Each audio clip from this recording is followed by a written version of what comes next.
There was once a boy who touched the sky, who flew higher than anyone ever had, higher than kings, higher than gods dared to go.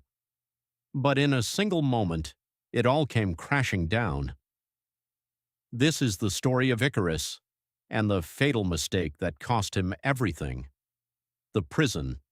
Far from freedom, on an isolated island, stood a prison unlike any other, a labyrinth, a maze so complex, no one who entered could escape. It was built by a man named Daedalus, a genius, an inventor, a creator of impossible things, but even he became trapped in his own creation, along with his son, Icarus. No way out. The island was surrounded by the sea. Guards watched every path. Escape by land, impossible. Escape by water, certain death. They were trapped, not just physically, but completely cut off from the world. And as time passed, hope began to fade. But Daedalus had one advantage: his mind. The plan. Daedalus studied the sky, watched the birds, how they moved, how they glided. And then, he had an idea. If they could not escape by land or by sea, then they would escape by air. The wings. He gathered feathers, small ones, large ones, binding them together with thread and wax, piece by piece. He built wings, not just for himself, but for his son. Icarus watched in amazement. What once seemed impossible was now within reach: freedom. The warning before they left. Daedalus gave a warning, a simple one, but one that would decide everything. "Do not fly too low," he said. "The sea will weigh you down. But do not fly too high. The sun will melt the wax. Stay in the middle." It was the only way to survive.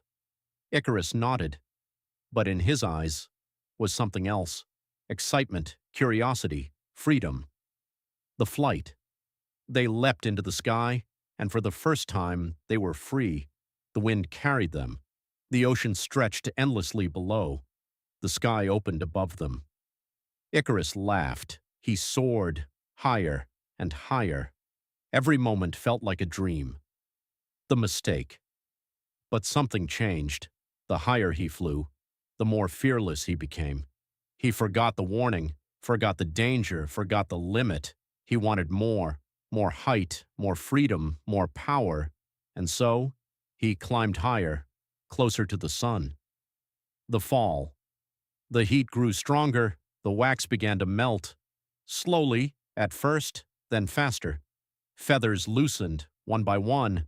They fell, and suddenly, Icarus was no longer flying. He was falling from the sky into the sea below. The silence. The ocean swallowed him. The sky grew quiet, and just like that, it was over. Daedalus could only watch, helpless. The boy who had touched the sky was gone. Outro. The story of Icarus is not just about flying.